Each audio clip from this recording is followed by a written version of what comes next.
From a cop arrested for speaking with minors. Jay, I'll be very honest. I want to know the truth. No, I never even heard of that account. To a cop committing crimes that gave him 200 years in prison. Damn! What it is, guys? It's your boy BlastphamousHD. You guys sent me a video called When Corrupt Cops Realize They Ended Their Careers. Let's do this! Cops usually don't get arrested unless it's a complete last resort. But some cops are so evil, there is no choice but to lock them up. From a cop arrested for speaking with minors. Jay, I'll be very honest. I want to know the truth. No, I never even heard of that account. To a cop committing crimes that gave him 200 years in prison. And lawful's armed 3 years on, but everything's about your rep. Absolutely. And I don't want this to fall on my rep. Here are the most corrupt cops ever to receive the badge. Starting with the case of a man who knew the law better than the corrupt cops who were trying to arrest him. I'm not giving you any ID. If you don't, you'll go to jail. The New Smyrna Beach Police Department launched an internal investigation into these three cops after they were accused of illegally detaining a man who appeared to be doing nothing wrong. They just don't want you up here anymore. Okay. They said you're asking for money and stuff like that. That's hearsay. I say I'm not asking for money. This is Army veteran Jeff. He was standing outside a local bar raising awareness for homeless veterans when the manager called the cops on him. He's being asked to leave, but it seems as though he knows his rights. However, this cop isn't happy when he starts to argue with him. I'm not hurting anybody. I'm not causing anybody any trouble. If he doesn't like it, I'm on the public sidewalk. He doesn't have any authority over me. Okay, well, you can't be asking people for money and stuff like that. Even if I was asking people for money, it'd still not be okay. Okay, well, that's technically against the city ordinance. City ordinance is unconstitutional. All right, well, have a good night. Oh, I'm not done with you, so. You guys told? Yeah, yes, sir. How you can ask him for money? Yeah. When I went out there, he was on our sidewalk. Is that okay if he just stays on the public sidewalk? I'd rather he did. He's not going to leave. This dude's being,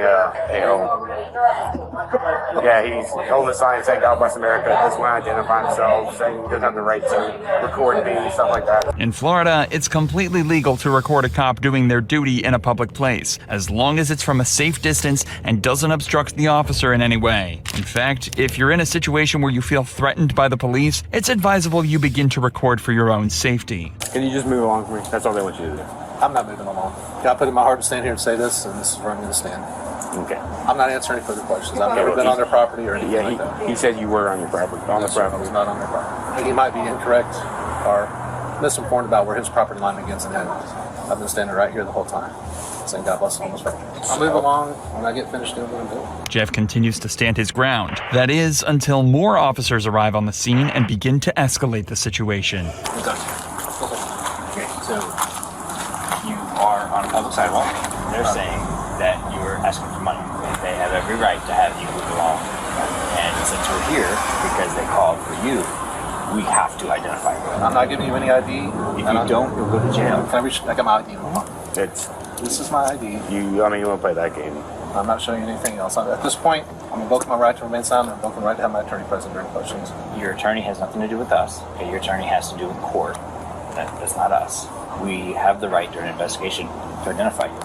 I'm not identifying myself. Okay, so you're going to end up going to jail. I told him my name is Jeff, and that's all I'm giving you. Am I being detained at this point? Yes. For what? For the identification of you, which is an investigation that they started. Okay, I'm not giving any identification. I would like to remain silent. Okay. At this point, you're being detained. Okay. So, you see this? Good. I don't consent to any searches. I don't consent to any seizures. Well, you're right now. I'm making sure you have no knives on you. You were breaking the law. What's this? There's 2 magazines in my left pocket. Okay. I want to make sure that you understand that you're forcing a hand that doesn't need to be forced. Have you guys been out here the whole time? Yeah, I've been in and out. Is he asking for money? He was standing out here with the sign. I didn't hear him ask for money, no. Okay. So Either way, my employee's uncomfortable with him standing out here. Okay. I'll contact the sergeant, but if he's out here, there's not much we can do about that, especially since if he's not begging for money. Man, So even though my employee's uncomfortable and now I know he's armed, that's okay. which he's legally allowed to be. Right. Yeah. It doesn't. A lot of people are legally allowed to be that shouldn't be, apparently. So, to put it simply, Jeff hadn't broken any laws whatsoever. He was standing on public property, raising awareness for something completely protected by free speech, and any issues the employees had with that were their problem. I just asked the guy who's sitting on the porch, and he says he didn't hear you beg for money. And so The only person who has a complaint about you standing on city property, which is not his problem, which is what I was explaining to him. Jeff was allowed to leave, and this should have been where the story ended. But there's one thing we haven't mentioned. At the time of this stop, panhandling, or asking strangers for money, was not illegal in the state of Florida. This means that not only was Jeff harassed and falsely arrested for a crime he didn't commit, but it wasn't even a crime in the first place. These cops have a lot to explain, and things only got worse. At approximately 1927 hours on Tuesday, December 14th, 2021, were you dispatched to a call for service identified as a suspicious person at the New Smyrna Brewery located at 143 Canal Street? Yes. What did they tell you? The call note started out saying that there was a male dressed in all black. Originally, he was asking for money from people sitting there, and that's all I read because I was right around the corner from the scene. So what crime were you intending to investigate there? Well, at that point, they said that he was at or in the business, and the business owner just wanted him to be moved along. Do they call that panhandling or asking for money is what it said in the call notes? Yes. Is panhandling a crime or a city ordinance violation? It's not a city ordinance violation. Why did you tell Mr. Gray that asking for money is technically against city ordinance? At that point, I thought panhandling was a city ordinance violation. What's the state statute refer to? Like if you're blocking, like stepping out in traffic, blocking people's right to move. So it's a 316 violation for some type of impediment of traffic. Right. If It's a you're traffic violation. soliciting or entering traffic patterns, right? That wasn't the case here, was it? No. Okay. A 316 violation in this case includes any situation where a pedestrian walks on a road where there is a sidewalk provided. This relates to panhandling, as many people like to stand near intersections and approach cars that can't move away due to traffic. But as Jeff was on the sidewalk, he wasn't guilty of obstructing any traffic. That's the first problem revealed.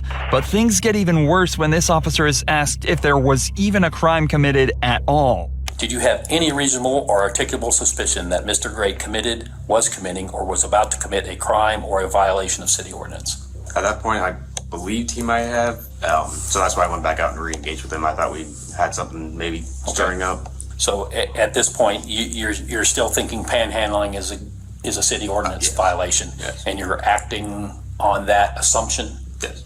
to try to continue the investigation? Yes. Okay. Usually, like when we investigate other crimes and stuff like that, we listen to both sides of the stories, come back, talk to each other. I don't know where that happened, maybe because he was flustered with him. Do you think that would have been a more prudent course of action to continue the investigation and figure out what's going on? I do, yes. Rightly, this officer is starting to sense that he might be in a spot of trouble. But instead of taking this on the chin, he instead starts to pin some of the blame on his partner. Did you hear Officer Beatty tell Mr. Gray that if he didn't identify himself, he was going to go to jail? I did, yes. Okay. I definitely think that when he got there, that the course of action he took probably was not the best one. And I kind of wish that we would have went back and had him talk to the business owner, and then have him talk to me. I think that we skipped over that step and he went straight to going hands-on with him. Taking a look at Officer Beatty's investigation tape, it seems that both of the officers have realized their mistakes, but still claim that they were right to place Jeff in handcuffs at the time, even suggesting that he was baiting them into it. During the call, I was under the impression that he was actually on private property and trespassed, that he was asked to leave, and that his waitresses were scared.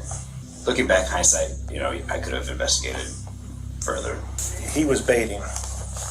No question about it. This guy was probably, in my opinion, doing stuff that would elicit the very call that came into to dispatch that he wanted in order to create the confusion. A good cop who knows the law and knows how to exercise it shouldn't even be able to be baited in the first place. It's concerning that a man simply standing on public property, spreading awareness for a good cause, can be mistreated by police officers and told he's at fault for their mistake. Luckily, there are good cops out there, and the final officer involved in the investigation got straight to the point when asked to describe his point of view.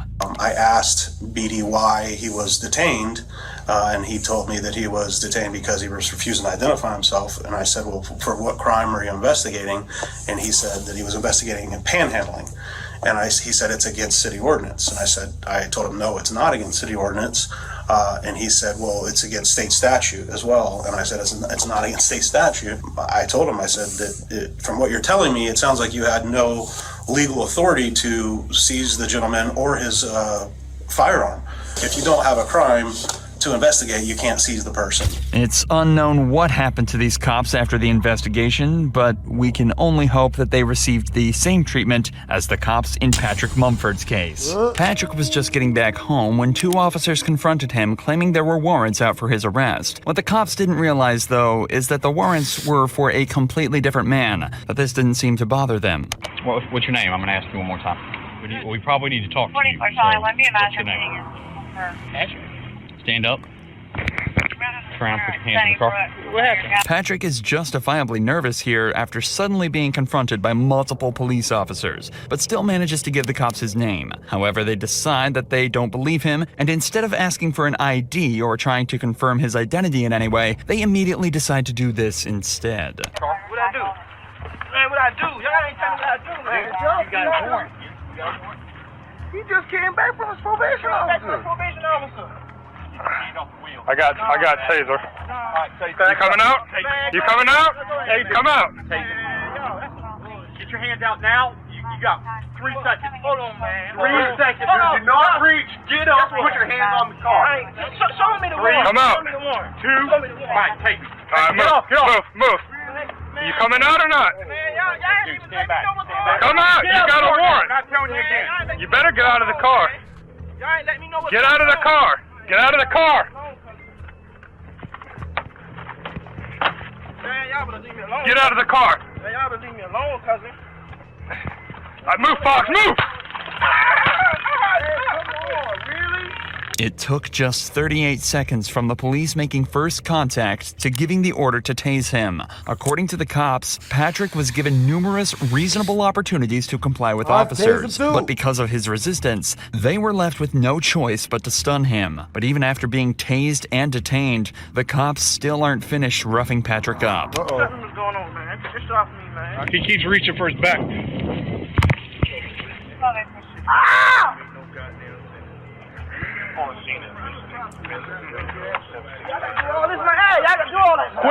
Quit resisting. I got him, guys. Just search whatever he's going for. The cops searched Patrick to try and find whatever he was reaching for, assuming he was hiding a weapon of his own. But predictably, they find nothing other than his wallet. This would end up being a blessing for Patrick, though, as inside his wallet, the cops found his ID.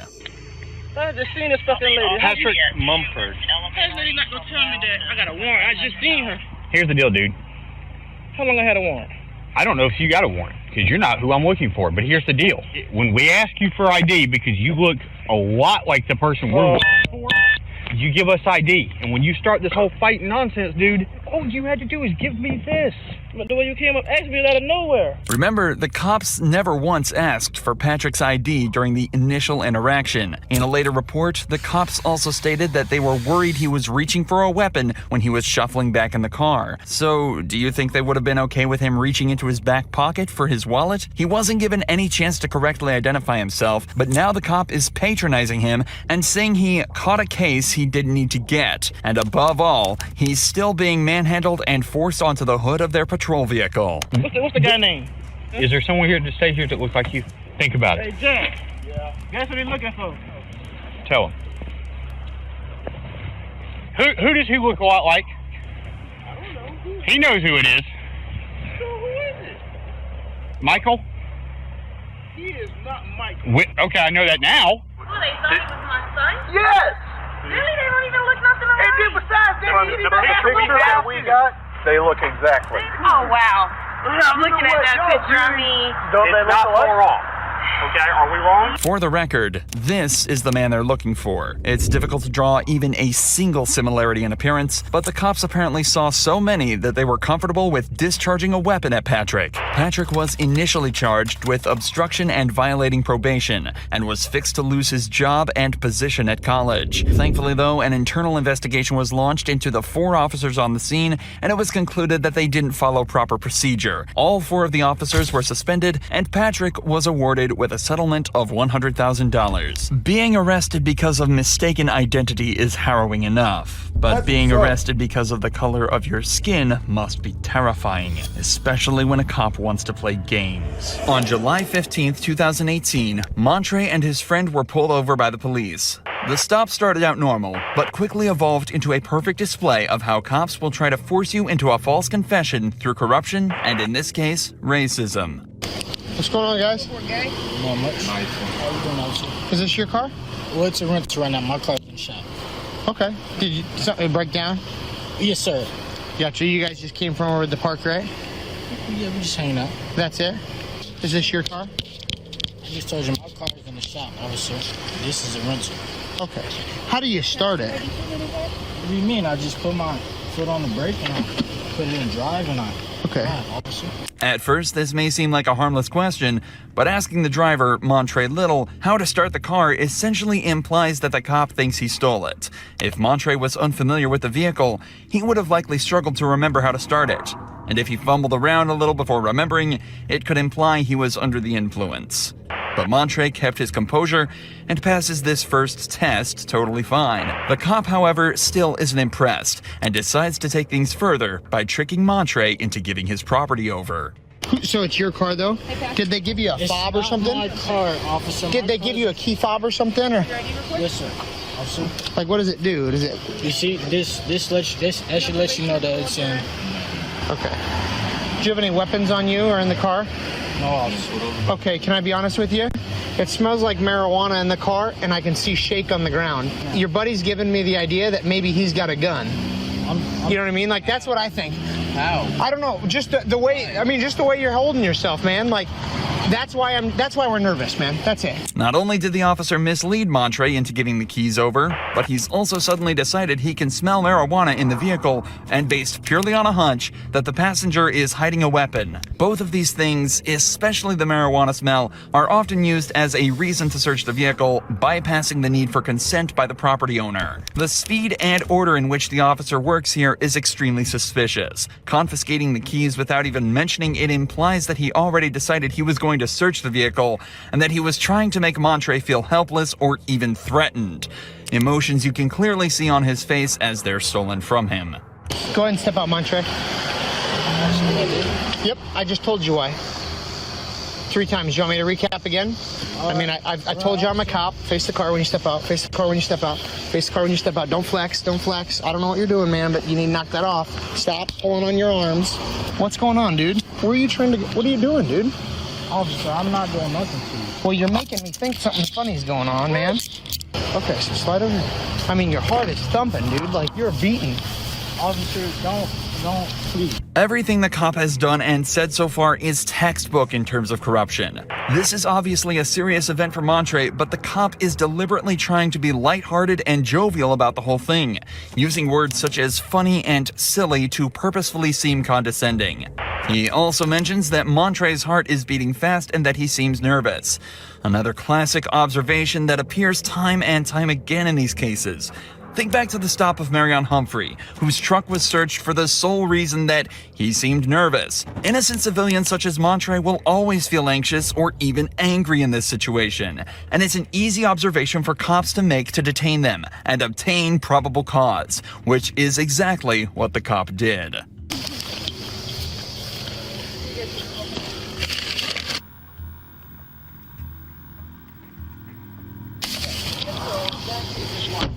The search uncovered nothing illegal in Montre's car, but the cop kept him in the back of his patrol vehicle. This is where things start to get really shady. I did everything you asked me to, officer. You thought there was a weapon? There's no weapon. We wasn't doing anything wrong, officer. I'm not sure why you pulled me over.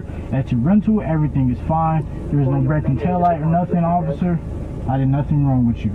Did I make anything up when I said the car smelled like marijuana? Yeah, a little bit.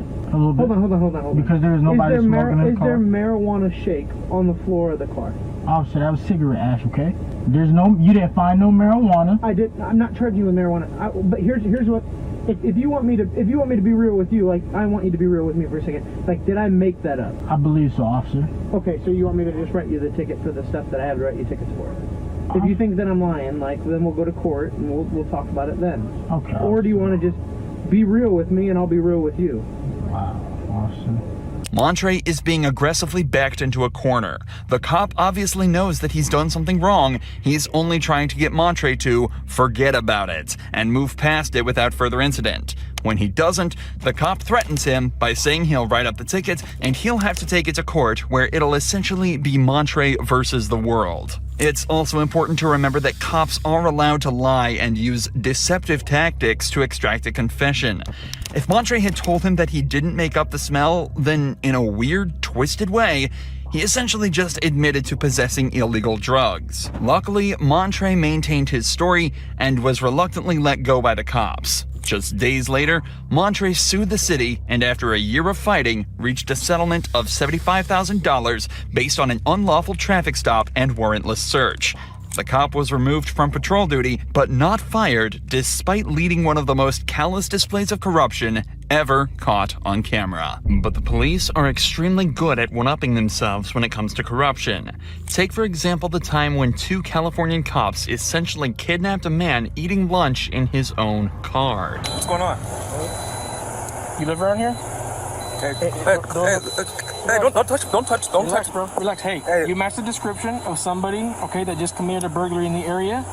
Okay, you're on camera, so don't step out of the car. Is your body cam on? It's on. Yes, it's on. What's step on out, dude? We'll explain everything to you, okay? Just step out of the car. Step out of the car. I'm not stepping out of the car. You're being detained for a burglary investigation, okay, sir? So step out. No. Do you live in the area? I'm not answering questions. I want my lawyer. Okay. Step out of the car. You're being detained right now. All right. Step out of the car. Firstly, the suspect named Jamal Williams does everything right. He tells the cops he's not answering any questions until he has a lawyer. Unfortunately for him, though, the cops aren't having any of it because he matches the description of a suspect that technically gives them the right to detain him while they investigate further. What's interesting is that the only description the cops had was that it was a black male wearing all black in his early 20s. Possibly a red t-shirt underneath. Jamal is 40 years old, wearing a red hoodie and gray sweatpants. It's also incredibly hard to punish cops for detaining someone that doesn't match that description, as they could just say they thought he did. In general, the system is very lackluster, but it shouldn't necessarily harm or bother Jamal. Not unless the cops do this. Sir. Step on out, dude. You're on camera, dude, so don't do anything dumb, okay? Hold on, I'm gonna get this on camera. Go ahead, you can record. Step out of the car, please. It's being aggressive. Hey, stop resisting, dude. Stop resisting. I'm just. Why are you? No, man. Okay. Out of the car. Call your supervisor. Call your supervisor. Call your supervisor. Call your supervisor. Call your supervisor. Call your supervisor. Stop, dude. Call your supervisor. Call your supervisor. Call your supervisor. I'm gonna tase you, dude. Call your supervisor. Get out of the car. Call your supervisor. Yeah, call your supervisor. I got Give me your hand. I don't give you consent to touch me. Don't reach. I don't give you consent to touch me. Don't reach. I don't give you consent. Handcuff. Initially, Jamal showed no signs of aggression and no signs of resisting. He was just trying to open his phone to record the interaction for his own safety. Nevertheless, the cop immediately said he's being aggressive as Jamal was willingly stepping out of the car. Step out of the car, please. It's being aggressive. This obviously frustrated Jamal, and he later admitted from then he did try and stay inside the vehicle. But the amount of force the cops used from here on was completely unwarranted. One cop even pulled a taser and threatened to use it on Jamal, despite him posing no actual threat. Jamal is then handcuffed and kept face down on the tarmac while multiple other patrol vehicles arrive at the scene. For a man guilty of nothing other than eating his lunch, that sure is a lot of cops. If we take these off, are you going to cause a problem? Are you going to kick any windows out, anything like that? I don't answer questions. You can leave them on then, that's fine. That's fine. Which one do you want to put in? Stand him up and get him to a car? Just leave him here until fire season real quick, make it easy. He doesn't want to walk, he doesn't want to answer questions, and we'll just leave him. All right, cool. Is your first name Jamal? That's who the car is. I don't give you consent to go in my car and check my car. I don't give you consent to check my car. You're violating my 4th Amendment constitutional right. So I think we can move forward and try to at least get him in the back seat. Yeah, that's fine. What's your name, guys? Now, why are you guys kidnapped? I can't talk to you until you help me out. Tell me, why am I being kidnapped? Well, if they move you, we'll figure that out. I'll let you know. Okay? Find a car for them. Okay. We'll talk when you get here. At this point, there are over a dozen cops at the scene, and Jamal is fully restrained in both handcuffs and leg wraps. He's also already been cleared to not be the suspect, yet he's still taken to the patrol car, fully restrained, and put in the back seat. It's also important to note that the cops were able to identify and clear Jamal by running his plates, something they could have done in secret before even approaching him. The worst part is that even after all of this, Jamal still wasn't free. He was cleared of the burglary charge, but he was instead hit with a felony charge of resisting arrest and taken to jail. Jamal later filed a formal complaint with the LA Sheriff's Department. But just as another example of how corrupt this system is, they were allowed to investigate themselves. And as you'd expect, they found no evidence of any wrongdoing. Months later, Jamal filed a civil rights lawsuit against the arresting officers. Unfortunately, though, the story remains much the same. The officers were investigated by a police lieutenant, and after analyzing the body cam footage, it was concluded that Jamal's actions turned the interaction confrontational, and that the arresting officers were courteous throughout the entire event. Jamal's charges were dropped, but no charges were brought against either of the cops. With that being said, stay tuned to the next episode of When Corrupt Cops Realize That They've Ended Their Own Careers. Twisms.